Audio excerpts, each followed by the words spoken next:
정부가 부동산 공급 대책을 발표했죠. 서울, 경기, 인천 등 수도권 핵심 지역에 주택 6만 가구를 공급하겠다고 했습니다. 그중에 3만 가구가 서울에 있는데요. 서울시는 정부 발표 직후에 129 수도권 공급 대책을 비판했습니다. 자, 자세한 이야기를 서울시 김병민 정무부 시장과 함께 나눠보겠습니다. 어서 오십시오. 네, 안녕하세요. 반갑습니다. 네. 자, 97 대책이 이제 나온 지 한 넉 달 만에 지금 수도권 주택 공급 계획 어제 정부 발표가 나왔는데 일단 전체적으로 어떻게 보셨어요? 정부도 여러 가지 고심이 있었을 거라고 봅니다. 그러니까 서울시도 오세훈 서울시장이 국토부 장관이랑 같이 만나서 식사도 하고 가지고 있는 여러 어려움들을 같이 고충을 토로하면서 공급 대책 함께 해보자라고 노력을 했는데 아쉽게도 서울시가 제안했던 것들은 한 건도 받아들여지지가 않은 것 같아요. 네. 그러니까 공급이라는 건 민간 공급과 공공 공급이 함께 맞물려서 어우러져 가야 되는데 어제 나왔던 대책은 과거에 있었던 문재인 정부의 대책에 기시감이 드는 시장에서는 재탕 정책이다, 사골 정책이다 이런 얘기가 나올 정도로 과거의 공공 정책 위주로만 대책들이 발표된 것 같고 여기에 관한 실효성이 지금 현재 가지고 있는 부동산에 관한 수요를 좀 억누르기에 한계가 있지 않을까라고 하는 좀 아쉬움이 있는 대책입니다. 네, 구체적으로요. 이 국토교통부와 서울시의 논의 과정에서 서울시가 제안했던 그 안은 어떤 거였습니까? 이 대책이 중요했던 거는 조금 전 설명이 97 대책을 말씀 주셨잖아요. 네. 이 정부의 첫 번째 대책은 627 대책입니다. 그렇죠. 그 규제 대책이죠. 네. 예, 그리고 그 다음에 나왔던 첫 번째 공급 대책이 97 대책이에요. 네. 근데 97 대책에서 민주당 정부지만 이재명 대통령은 좀 다르겠지라고 했던 시장의 기대가 있었거든요. 과거 성남시장 시절이 좀 달랐으니까. 근데 97 대책의 공급이 안 나옵니다. 그리고 부동산 값이 급등하니 여기에 대한 11호 대책으로 서울 전체를 다 규제로 꽁꽁 막아버린 거죠. 부동산 안정화 대책인데 규제로 막고 공급도 없으니까 그럼 어떻게 하겠다는 거냐라는 시장의 반응들이 뜨거웠고 여기에 대한 공급 문제를 계속 논의한 거죠. 서울시가 얘기했던 건 11호 부동산 대책으로 규제로 다 묶어놨는데 그러면 실질적인 수요만 억제한 것이 아니라 민간 공급까지 눌러놓은 것들이 있다. 이 부분을 풀어내기 위해서 대출 규제 완화라든지 서울시가 꼭 풀어야 되는 내용들을 굉장히 많은 부분들을 제안했지만 민간에 해당되는 내용들은 단 한 건도 받아들여지지가 않은 거죠. 네. 어제 보도를 보니까요. 김성보 행정부시장이 민간 정비 사업 규제 완화 없이 공급 절벽을 해소할 수 없다. 이런 입장을 지난해 10월부터 계속 건의했다. 받아들여지지 않았다. 이렇게 얘기했거든요. 결국 이 안에 지금 말씀하신 내용이 다 들어가 있는 거군요. 제일 쉽게 얘기하면 이주비 대출 같은 거를 들 수가 있을 겁니다. 그러니까 주택시장이라는 거는 긴 시간이 소요됩니다. 그러니까 민간주택도 처음 구역을 지정하면서 마지막 착공에 이르기까지 공공주택 같은 경우는 정부가 속도가 빠르다고 얘기를 하지만 그건 일단은 그 정부가 갖고 있는 땅에다가 짓는 거기 때문에 민간주택의 시작과 끝보다는 좀 더 짧을 수가 있지만 주변의 이해관계를 조정하면서 마지막 준공에 이르기까지 여전히 긴 시간이 소요되죠. 그럼 서울만 하더라도 정비구역이 지정돼서 사업시행 인가를 받고 이제 착공하고 이주해서 준공하게 되는 그 많은 단지들이 있을 텐데 이주하기 전에 그러니까 착공하기 전에 이주를 하려면 이주비 대출을 받아야 되잖아요. 이주비 대출을 받으려면 제가 있는 집에서 이사를 가면 세를 주고 이사를 갈 수 있지만 재건축 재개발이 하게 되면 나는 그냥 나가야 되는데 그 이주비 대출을 지난 대책으로 막아버린 겁니다. 규제를 통해서 줄여버린 거죠.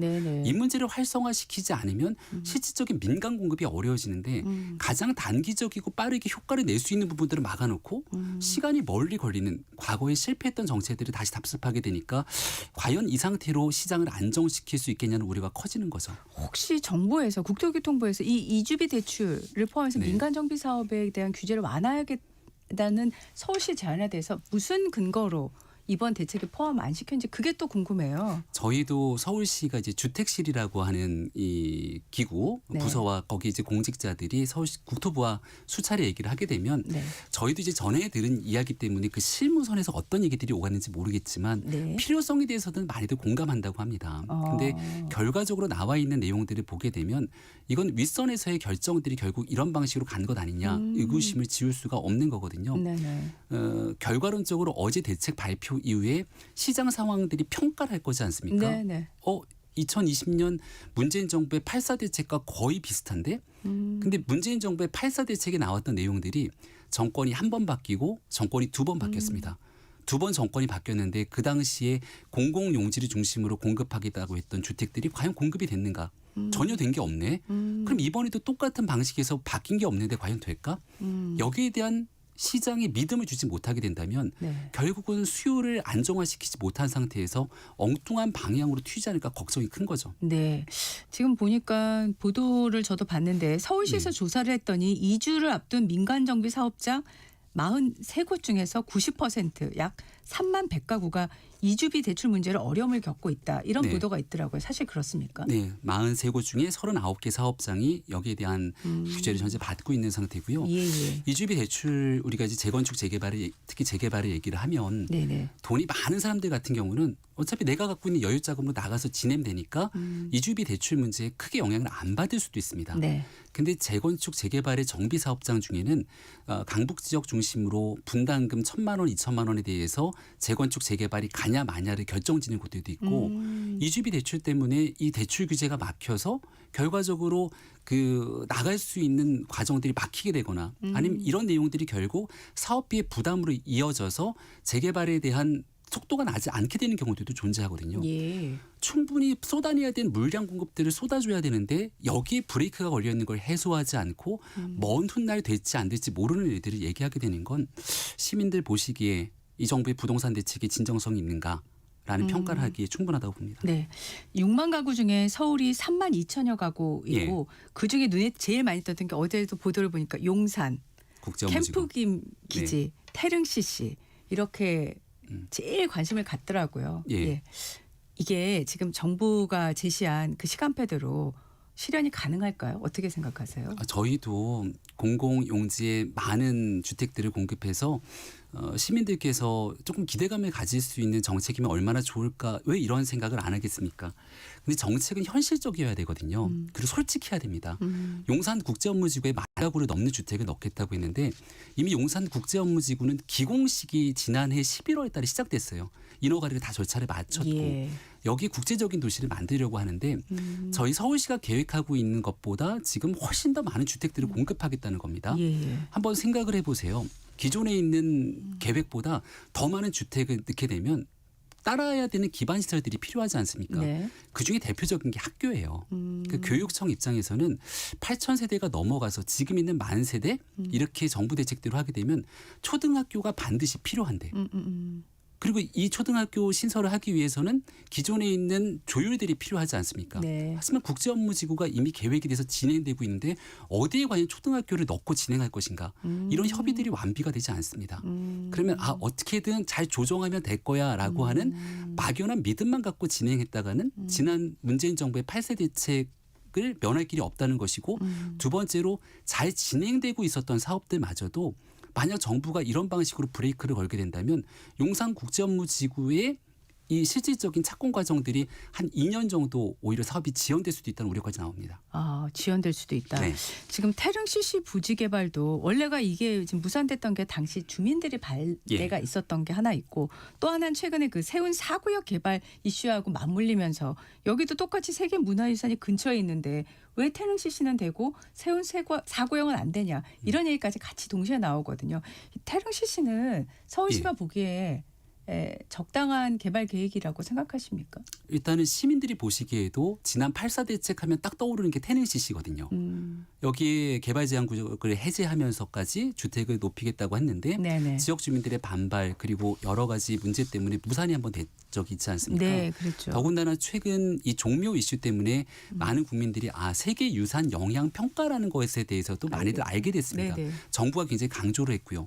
조금 전에 세운 4구역은 안 되고 그리고 태릉은 되냐 이렇게 말씀을 약간 주신 것 같은데요. 네. 세운 4구역과 태릉은 다릅니다. 왜냐하면 이 세계유산법에 따라서 세계유산지구라는 게 있어요. 예. 세운 4구역은 종묘를 기점으로 있는 세계유산지구 밖에 있습니다. 그러니까 밖에 있기 때문에 법적으로 영향평가를 반드시 받아야 되는 대상이 아니에요. 예. 그럼에도 불구하고 영향을 미칠 수 있는 것 아니야라고 계속 유산청이 주장하는 거고 태릉 같은 경우는 그 태릉 CC 같은 경우는 세계유산지구 내에 포함이 돼 있는 겁니다. 그러니까 법상으로 영향평가를 받아야 돼요. 반드시 받아야 된다. 그럼 영향평가를 받게 되면 그 시간이 또 지연이 되고 그 과정 속에서 지금 정부가 얘기하고 있는 물량이 나오기가 어려울 수 있는데 더군다나 주민들 동의도 얻어내지 못한 상태고요. 그러면 이렇게 주민들 동의를 얻고 사전 정지 작업들을 거치다 보면 아마 이재명 정부가 다 시간이 지나가지 않을까.